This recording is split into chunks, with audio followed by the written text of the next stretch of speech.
Menjawab orang azan tadi atau menjawab orang qamat itu apabila azannya cukup syarat. Kalau azannya kada cukup syarat, kita kada dituntut menjawab. Atau nang muazzinnya kada cukup syarat, kita kada dituntut menjawab azan. Nah, kemudian lagi yang perlu diketahui adalah tentang beberapa yang disunatkan di dalam azan tadi, yang apabila kita meninggalkannya masuk dalam hukum makruh. Sunat azan banyak, tapi ada yang bila mana kita meninggalkan kita kada makruh. Tapi ada sunat-sunat azan yang bila ditinggalkan itu makruh. Nah, ini yang perlu diketahui.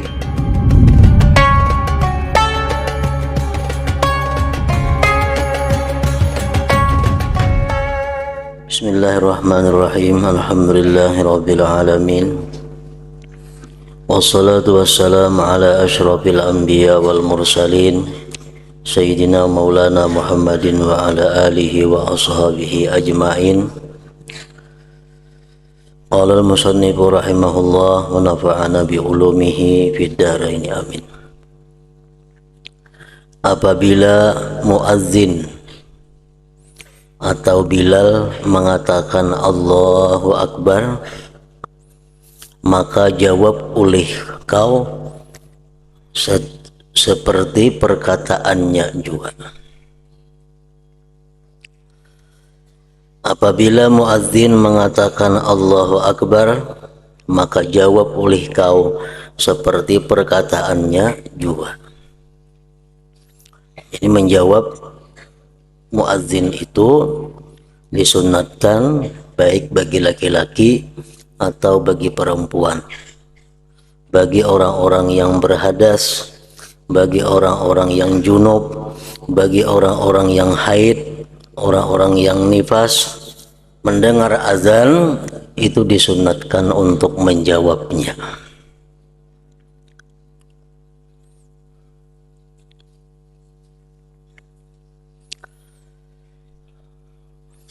Dan setiap apa yang kita baca, baik itu Al-Quran, baik itu ilmu, baik itu zikir, baik itu salawat, apabila kita mendengar seruan azan, maka kita dianjurkan untuk menghentikan itu dan mengutamakan menjawab azan tadi.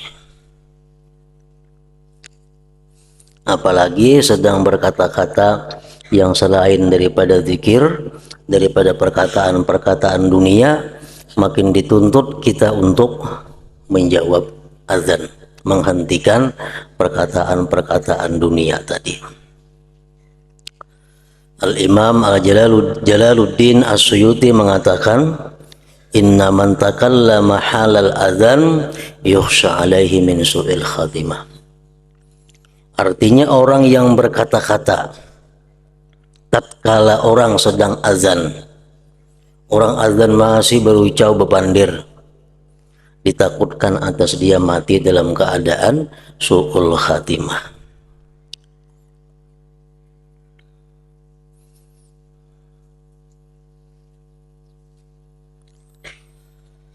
Dan begitulah seterusnya engkau jawab kalimat azan itu, kecuali pada kalimat hayya 'alas shalah dan hayya 'alal falah. Maka hendaklah engkau jawab dengan perkataan la haula wala quwata illa billahil aliyyil azim. Dalam beberapa kitab fikih di situ dijelaskan kehati-hatian orang yang azan agar menyebut hak di dalam hayya 'alas shalah itu. Jadi hayya 'alas shalah ujungnya itu mesti ada hak. Jangan lamnya aja timbul, haknya kadang-kadang lagi. Hayya 'alas shalah haknya itu hilang. Hayya 'alas shalah aja lagi nya kepanjangan timbul la-nya aja. Kalau lagi ahnya itu mestinya hayya 'alas shalah. Nah, ujungnya ada hak. Nah, tertinggal haknya itu mengakibatkan perbuatan haram dan bisa-bisa membawa kepada murtad. Karena kalau salah itu kadada haknya artinya api yang besar. Hayya 'alas shalah, marilah kita kepada api. Jadi hayya 'alas shalahnya itu hak ujungnya itu mesti tegas.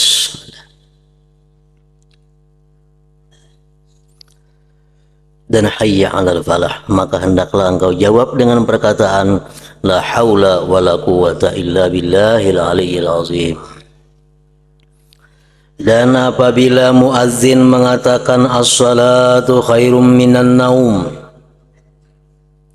di dalam azan sembahyang subuh, lain pada subuh itu dimakruhkan membuat as-salatu khairun minan naum. Walaupun orang guringan umpamanya hendak zuhur atau hendak asar, karena orangnya guringan semuaan, jangan hendak berbuat as-salatu khairum minan naum, itu khusus hanya untuk subuh. Walaupun orangnya bangunan semuaan sudah, tetap dianjurkan as-salatu khairum minan naum. Maka hendaklah engkau jawab dengan perkataan sadaqta wa bararta atau wa barirta, boleh juga wa ana ala dzalika minasyahidin. Artinya engkau benar hai muadzin dan engkau telah berbuat baik, sesungguhnya aku bersaksi atas yang demikian itu.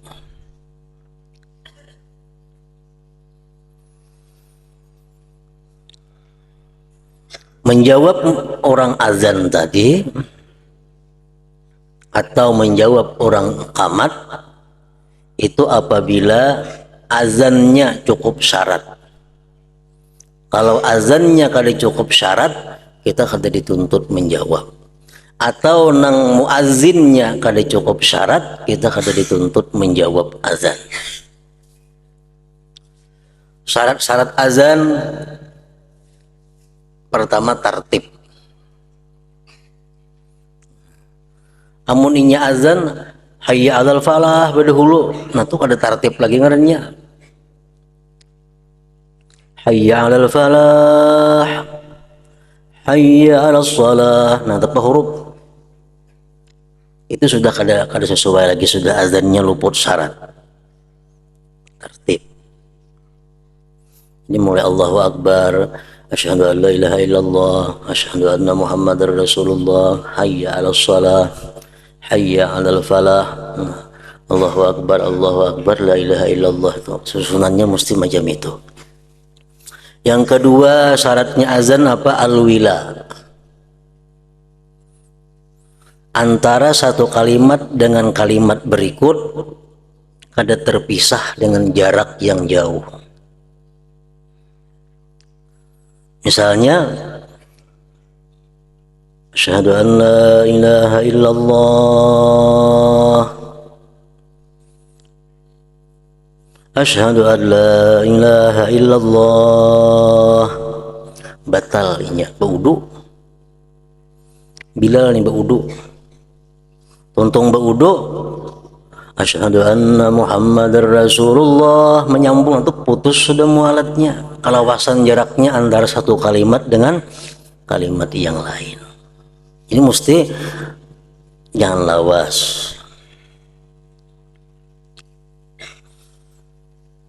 Yang ketiga syarat azan al-jahru li jamaatin, menyaring bangun itu kalau untuk sembahyang berjamaah. Munnya azannya gimit, kita ada mendengar kayak anak menjawab.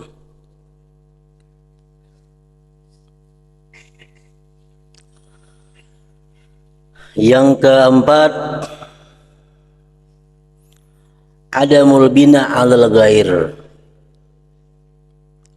syaratnya azan itu kada menyambung ampun orang. Misalnya inya bang, hayya 'alas shalah, raum tukang azan rabah, ganti ya. Nah kita mengganti hayya 'alal falah, kada mau, mulai pemulaan pulang diganti. Nah kada mau disambung seterusnya itu. Adamul bina 'alal ghair.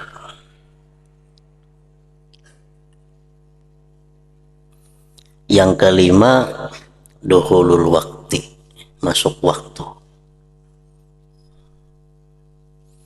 Amun orang azan belum masuk waktu, ada disahut itu.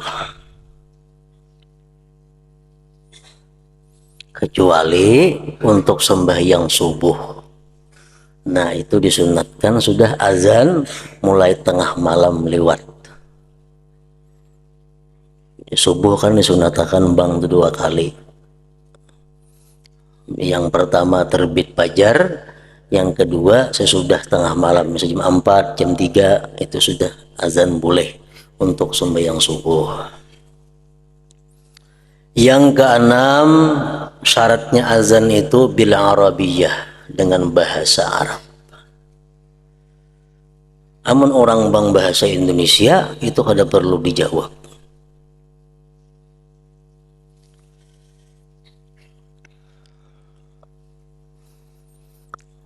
Nah kemudian lagi syarat orang yang azan. Tadi syarat azannya, azan itu bisa disebut azan apabila cukup syarat, baik azannya atau muazzinnya. Syarat orang yang jadi muazzin itu pertama Islam, seorang muslim.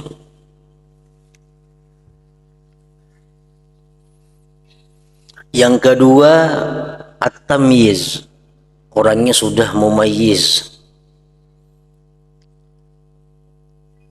Kanak-kanak yang sudah berumur 8 tahun ke atas, 9 tahun, misalnya 7 tahun, 10 tahun, 11 tahun, sampai seterusnya. Amunnya masih belum tamyiz itu kada boleh, kada cukup syarat untuk azan. Kanak-kanak masih halus-halus umur 4 tahun, 3 tahun, walaupun fasih azan itu belum cukup. Jadi kada syarat orang azan ini balik berakal, kada syarat. Walaupun belum balik, tapi ini sudah tamyiz, sudah bisa membedakan mana bahaya, mana kada, mana sudah bisa qadha hajat seorang, bisa makan seorang, menyuap seorang, walaupun belum balik, tapi sudah bisa, nah itu sudah kawat azan. Yang ketiga, syaratnya orang yang azan itu zukurah, laki-laki.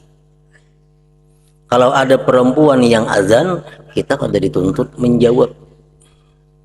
Kenapa? Karena perempuan itu kada cukup syarat untuk jadi muazzin.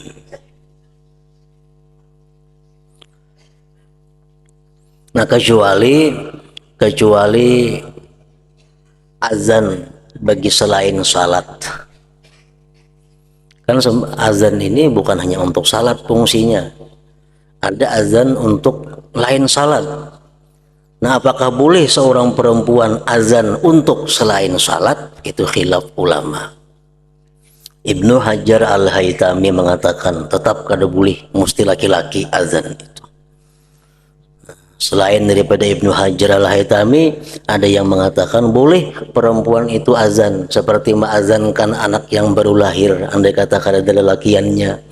Nah itu boleh. Yang keempat, syaratnya orang yang azan tadi arifun bidukhulil waqti, dia tahu lawan masuk waktu.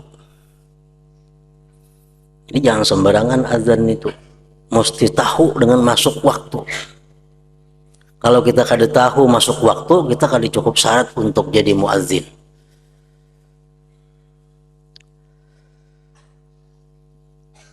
Nah bila mana azan tadi sudah cukup syarat, muazzinnya sudah cukup syarat, kita dituntut untuk menjawab azan.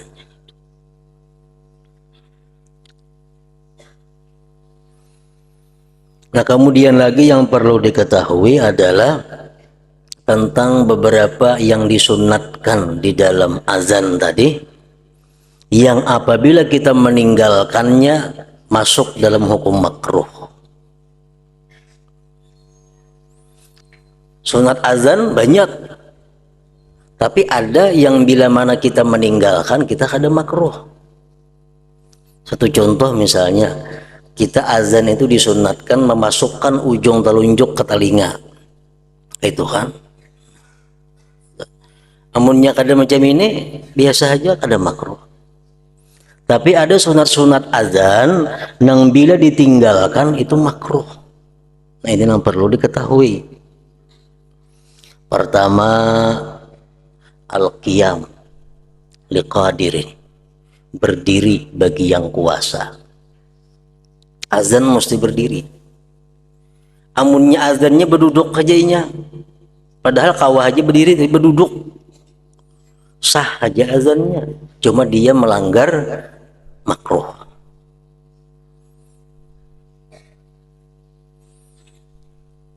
Misal subuh orang keadaan di masjid lagi bangnya berduduk, nah, atau sambil berabah umpamanya, nah itu makruh. Yang kedua, at-taharah min anil hadatsain, suci daripada hadas besar, hadas kecil. Itu sunat. Seorang muadzin mesti berwudu, suci. Kalaunya azan kada berwuduan, sah azannya tapi makruh.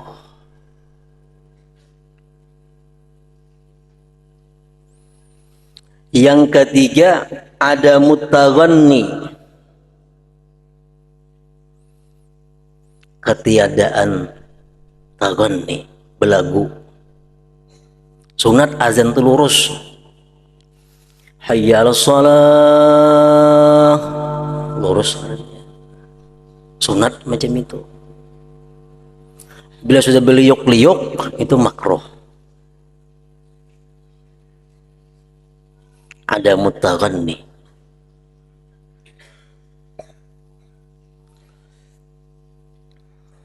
Jadi azan itu mesti lurus. Itu nang sunat. Namun belagu itu makruh.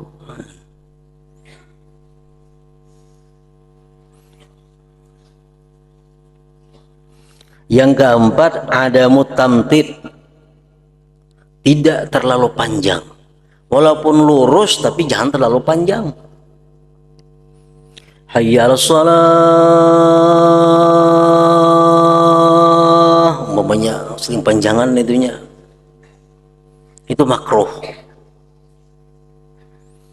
Amunnya panjang belagu pulang 2 kali makruh artinya.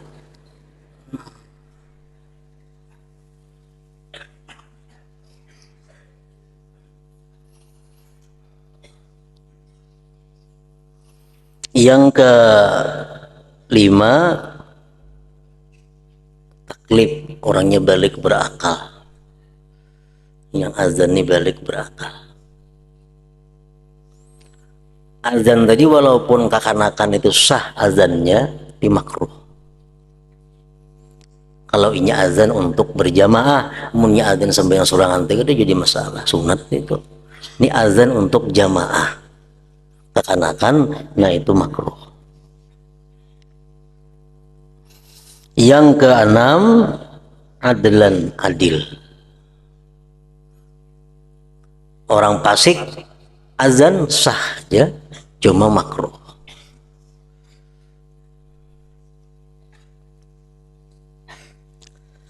Nah lalu kanak-kanak yang muadzin atau orang fasik yang muadzin itu kadakawa kita jadikan pedoman untuk masuk waktu. Ini yang perlu. Yang dilanggar ada orang bang kekanakan, Allahu Akbar kekanakan bang. Di rumah kita jangan nak buka puasa dulu. Kenapa? Nang bang ini orangnya kada pasti bisa masuk waktu kekanakan nih. Kada kau diterima kabarnya itu. kakanakan bang zuhur janak sembahyang di rumah sembahyang zuhur nang bang ini kakanakan ini kabarnya kada kawa ditangkap kada kawa dipegang kan azan ini mengkabarkan masuk waktu. Atau orang Pasik orangnya tuh rancak utun bang jangan dipercaya bisa belum jamnya lagi nyebang adlan orangnya mesti adil. Kalau kita tahu bahwa nang azan itu orangnya orang suka melakukan maksiat, nah kita kadang percaya. Masalah menjawab azan masih dituntut kita menjawab azannya itu. Itu ada lain soal pulang. Ini soal kita menerima berita masuk waktu itu kada kawa.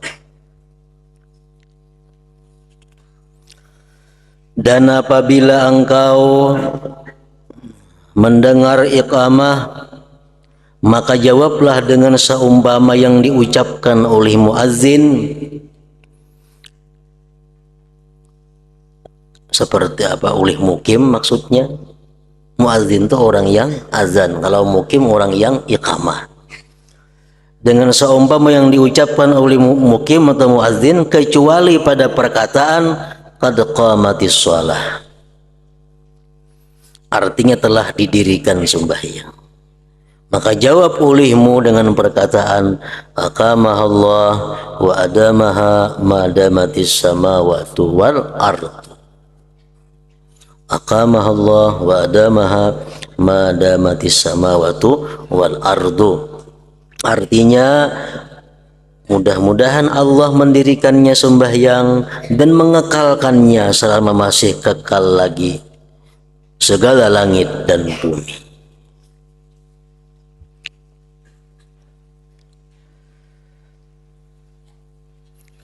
Apabila engkau selesai menjawab azan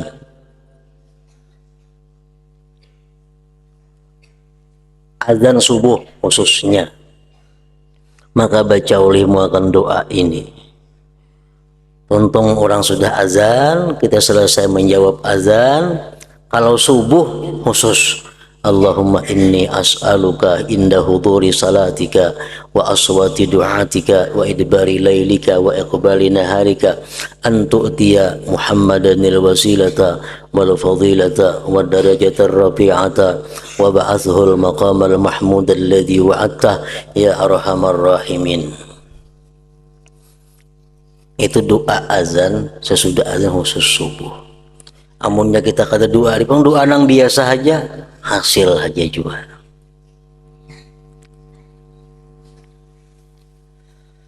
Artinya ya Allah, aku memohon kepadamu ketika hadir waktu salatmu ini dan ketika terdengarnya suara pemanggilmu dan ketika lenyapnya malam dan datangnya siang, supaya engkau memberikan kepada penghulu kami Nabi Muhammad sallallahu alaihi wasallam akan wasilah jalan kebaikan dan kelebihan serta derajat yang tinggi, dan engkau karuniakan kepada baginda maqam yang terpuji yang telah engkau janjikan kepadanya, wahai Tuhan kami yang maha pemurah daripada segala yang pemurah.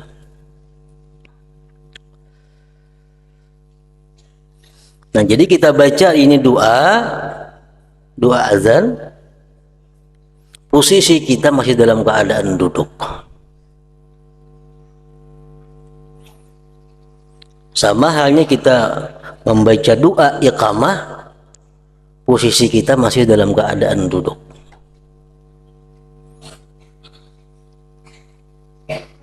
Qad qamatis salatu, qad qamatis salah.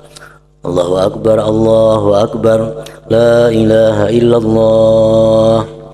Duduk masih kita baca doa. Tonton baca doa hanya berdirian.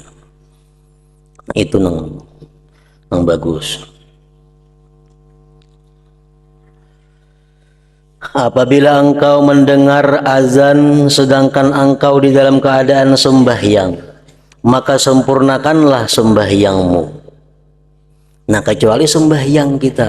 Kalau kita perhatian sembahyang, orang azan, jangan dipotong-potong sembahyang dengan menjawab azan. Sembahyang terusakan sampai tuntung.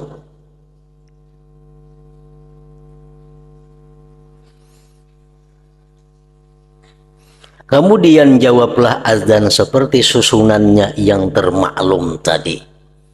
Nah, tuntung kita sembahyang misalnya, tuntung juga orang azan.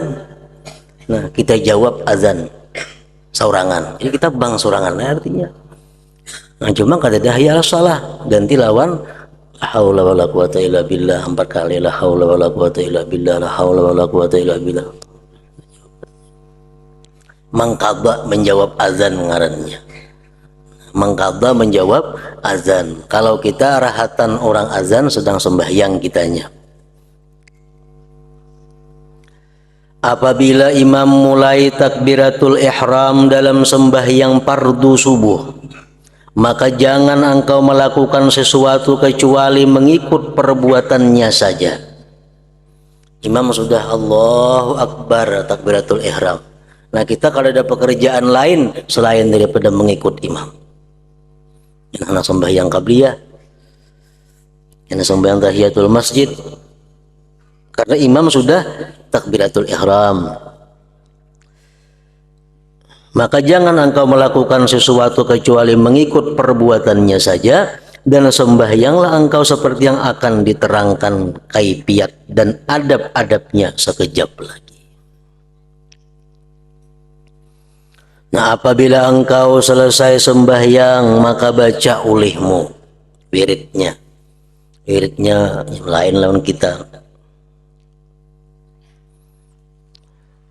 Allahumma salli ala Muhammadin wa ala ali Muhammadin wa sallim. Allahumma antas salam wa minkas salam wa ilaika ya'udus salam fahayyina rabbana bis salam wa adkhilna daraka daras salam tabarakta ya zal jalali wal ikram.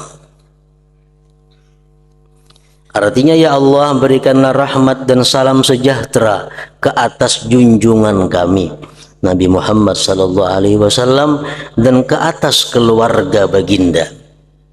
Ya Allah, engkau sejahtera dan daripada engkau datang kesejahteraan, dan masukkanlah kami ke dalam negaramu surga Darussalam. Bertambah-tambah berkat-Mu ya Allah, Tuhan yang memiliki segala kebesaran dan kemuliaan. Jadi di situ walaupun kadang ditulis tadi Allahumma salli ala sayyidina nya kada, tetap kita disuruh menambah sayyidina. Ini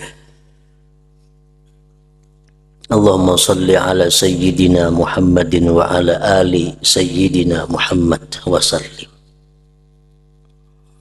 Imam Ibnu Hajar Al-Haytami dan Imam Ar-Ramli sepakat bahwa sunat menambah kalimat sayyidina itu di dalam salawat atas Nabi, baik waktu di dalam sembahyang atau di luar sembahyang.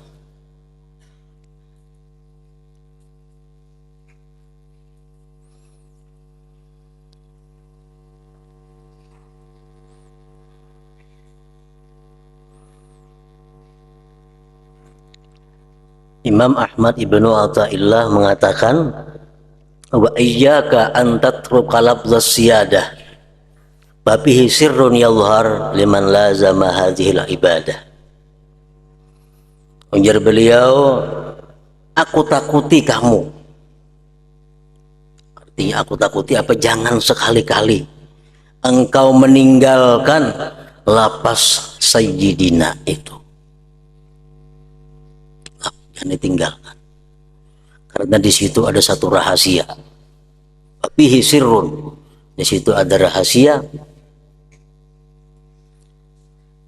yang timbul bagi orang yang melazimi akan ini ibadah. Orang itu sudah kebiasaannya kada mau kada bisa sayyidina bila bersalawat itu. Nah, itu karena orang itu akan dapat satu rahasia dari Allah Subhanahu wa taala. Iyyaka an tatruka lafdhas siyadah babihi sirrun yadhhar liman lazama hadhil ibadah. Nah, jadi menurut dalam kitab sini, begitu tuntung kita sembahyang, assalamualaikum warahmatullah, assalamualaikum warahmatullah, Allahumma salli ala sayyidina Muhammad wa ala ali sayyidina Muhammad wa sallim. Allahumma antas salam wa minkas salam, minka ya ahlus salam, bahina rabbana bis salam wa adkhilna daraka daras salam, tabarakta ya dzal jalal wal ikram. Lain lawan kita rajin. Assalamualaikum warahmatullahi, assalamualaikum warahmatullahi, astagfirullahaladzim, astagfirullahaladzim. Allahumma antas salam, minkas langsung aja biasanya. Itu ada jadi masalah belain. Kedua-duanya ada alasannya. Seterusnya baca subhana rabbiyal aliyyil a'la. La ilaha illallah wahdahu la syarikalah, lahul mulku wa lahul hamdu, yuhyi wa yumit wa huwa hayyun la yamut, biyadihil khair wa huwa ala kulli syai'in qadir. Maha suci Tuhanku yang maha agung dan maha tinggi, tidak ada Tuhan yang disembah melainkan hanya Allah, tiada sekutu baginya, bagi Allah seluruh pemerintahan, kerajaan artinya, dan baginya pula segala pujian-pujian. Ia yang menghidupkan dan ia yang mematikan, dan ia yang hidup tiada mati, dan dia yang amat menguasai segala sesuatu.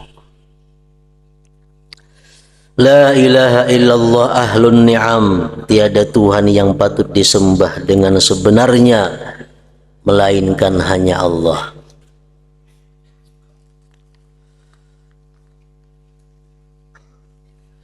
Wal fadli was sana'il hasan, la ilaha illallah wa la na'budu illa iyyah mukhlishina lahuddin walau karihal kafirun.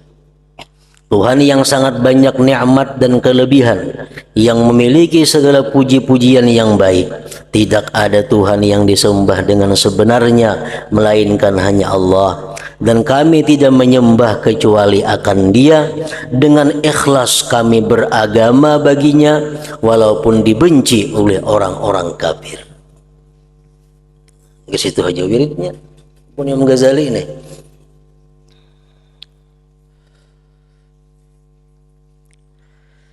Selepas ini hendaklah engkau membaca doa yang singkat tetapi penuh makna. Doa yang komplit, mencakup segala sesuatu dari yang sangat kecil sampai yang sebesar-besarnya, dari dunia sampai akhirat. Yaitu doa yang diajarkan oleh Rasulullah sallallahu alaihi wasallam kepada Siti Aisyah radhiyallahu anha, yaitu doanya, Allahumma inni as'aluka minal khair kullihi ajilihi wa ajilihi ma alimtu minhu wa ma lam a'lam, wa a'udzu bika minasyarri kullihi ajilihi wa ajilihi ma alimtu minhu wa ma lam a'lam. Artinya, ya Allah, aku memohon kepadamu akan segala kebaikan di negeri dunia dan di negeri akhirat. Mencakup sudah. Lalu Tuhan minta kebaikan di dunia dan akhirat. Sama ada yang aku ketahui maupun yang tidak aku ketahui. Dan aku berlindung denganmu daripada segala kejahatan di dunia ini dan di akhirat. Sama ada yang aku ketahui maupun yang tidak aku ketahui. Wa as'aluka al-jannata wa ma qarraba wa ma yuqarribu ilaiha min qawlin wa amali wa niyyati wa i'tiqad. Wa a'udzu bika minan nar wa ma yuqarribu ilaiha min qawli wa amali wa niyyati wa i'tiqad. Dan aku memohon kepadamu akan surga dan segala amalan yang dapat menghampirkan aku kepadanya, baik perkataan, perbuatan, niat, dan i'tikad. Jadi minta kepada Allah surga dan amalan-amalan yang mendekatkan ke surga, baik itu amalan berupa perkataan, perbuatan, niat, atau i'tikad, keyakinan. Dan aku berlindung denganmu ya Tuhan daripada api neraka dan segala amalan yang dapat menghampirkan aku ke dalam api neraka. yaitu perkataan, perbuatan, niat dan i'tikad. Berlindung juga lawan Tuhan daripada neraka dan amalan-amalan yang mendekatkan ke neraka. Jadi ini doa artinya sekaligus fungsinya untuk memudahkan kita berbuat taat kepada Allah, dan doa ini akan menjauhkan kita daripada maksiat kepada Allah.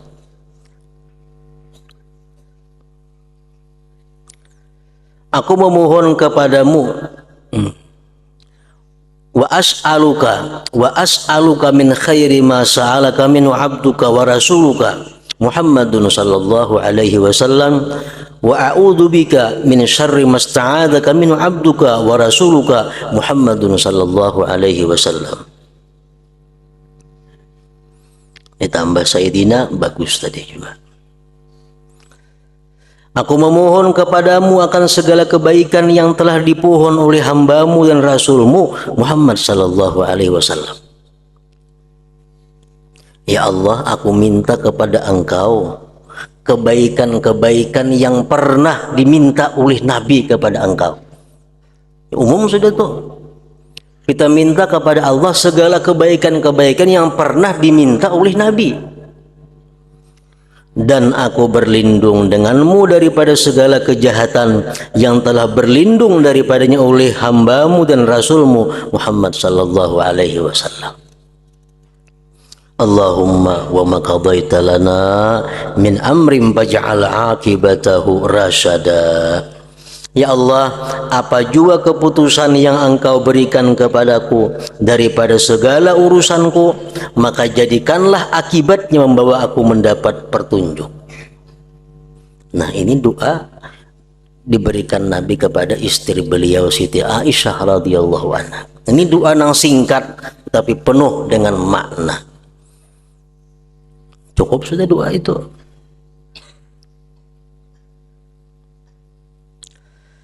Kemudian hendaklah engkau baca doa yang telah diwasiatkan oleh Rasulullah sallallahu alaihi wasallam kepada anak danya Siti Fatimah radhiyallahu anha,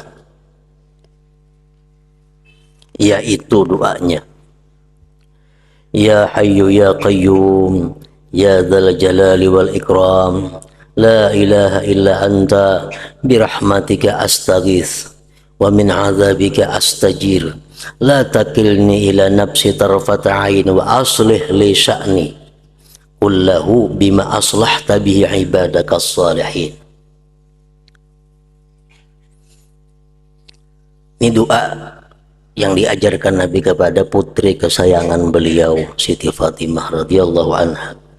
Artinya, Ya Hayyu Ya Qayyum Ya Dzal Jalali wal Ikram, la ilaha illa anta. Wahai Tuhan yang hidup lagi berdiri sendiri, yang mempunyai kebesaran dan kemuliaan, tidak ada Tuhan yang disembah dengan sebenarnya kecuali hanya Engkau. Birahmatika astaghits, dengan rahmatmu aku meminta tolong. Artinya aku minta tolong ya Allah kepada Engkau ini dengan rahmatmu, bukan dengan kekuatanku, bukan dengan daya upayaku, tapi dengan rahmatmu. Dan daripada siksamu aku berlindung. La takilni ila nafsi tarfata ain, janganlah engkau serahkan aku kepada diriku nafsuku, walaupun hanya sekejap di mata. Artinya ya Allah, jangan engkau serahkan mengurus diriku ini kepada aku, walaupun sekejap mata, jangan. Kenapa? Sebabnya karena kalau kita diserahi Allah mengurus diri kita seorang, kita akan binasa. Walaupun hanya sekejap mata Tuhan menyuruh kita. Ya Tuhan, ikam mulai saat ini aku kalau bercampur kamu ya urus diri ikam, walaupun sekejap mata kita akan binasa. Baik jasmani atau rohani kita. Nah, jadi minta lawan Tuhan, jangan sampai Tuhan itu menyerahkan pengurusan diri kita kepada kita. Lapah jadinya kita, binasa. La takilni ila nafsi tarfata ain Janganlah engkau serahkan aku kepada diriku, nafsuku, walaupun hanya sekejap di mata. Adakah urusan kita?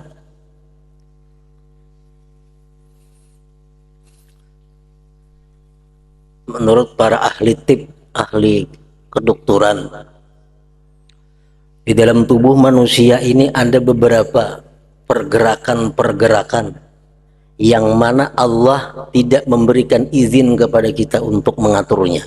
Itu murni dari Allah. Kenapa? Karena kalau kita mengaturnya, kita akan binasa. Kalau kita menggerakkan tangan, itu bisa kita mengatur, walaupun dengan Allah juga. Diam nak bergerak kawa. Mata nak bakujub, anak ada kawa. Muntung nak bergerak, berdiam kawa. Itu seolah-olah Allah menyerahkan kepada kita, seolah-olahnya. Nah, tapi dalam awak kita ada, nah Allah sedikit pun kadang memberiakan kepada kita mengurusnya, langsung diurus Allah. Karena kalau kita nama urus, kita bahaya. Satu apa? Gerakan jantung. Itu bergerak. Adalah kita mau urus ini. Nah kita, nah ampi bergerak kaulah kita, kada kau. Nak gerakan kaulah, kada kau. Itu Allah langsung mengaturnya. Kalau kita mengatur jantung bahaya, bisa kada ingat mati kita. Nah, jadi menggerak itu Allah. Yang kedua, gerakan ginjal. Nah, ginjal itu selalu bergerak untuk memisahkan mana yang perlu dibuang racun-racun lewat kotoran, mana yang perlu disimpan di dalam tubuh. Nah, itu ginjal selalu berfungsi. Nah, ini pun Allah kadang memberiakan kita mengurusnya. Kita kada kawa anak mendiamakan ginjal, mengistirahatkan kada kawa. Itu contoh nang sifatnya jasmani.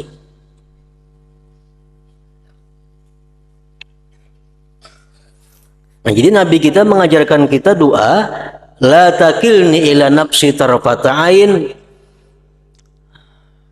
Janganlah engkau serahkan aku kepada diriku, nafsuku, walaupun hanya sekejap mata. Apalagi hati kita, iman kita, i'tikad kita, kalau kita yang menjaganya, sudah sesat. Sudah sesat. Nah, tapi karena kita jangan minta kepada Allah agar jangan diserahkan kepada kita untuk mengurus hal-hal seperti itu. Rabbi la takilni ila nafsi tarfata ain wa aslih li sya'ni kullah, dan perbaikanlah segala urusanku, bima aslahta bihi ibadaka salihin, seperti mana engkau perbaiki urusan hamba-hambamu yang saleh. Wa aslih li sya'ni kullah bima aslahta bihi ibadaka salihin. Kemudian disambung lagi pulang doanya dengan doa yang datangnya dari Nabi Isa alaihissalam. Kemudian baca olehmu akan doa Nabi Isa alaihi wa ala nabiyina assalatu wassalam. Nah, ini amalan-amalan yang dibaca sesudah sembahyang subuh, khusus untuk sembahyang subuh.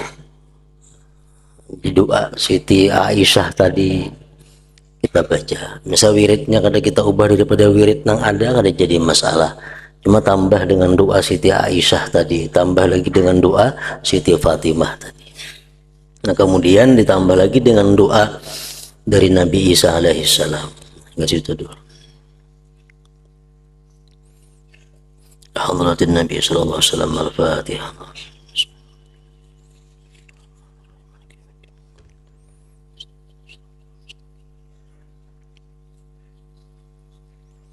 Bismillahirrahmanirrahim. Alhamdulillah rabbil alamin, wa salli wa sallim ala sayyidina Muhammadin wa alihi wa sahbihi ajma'in.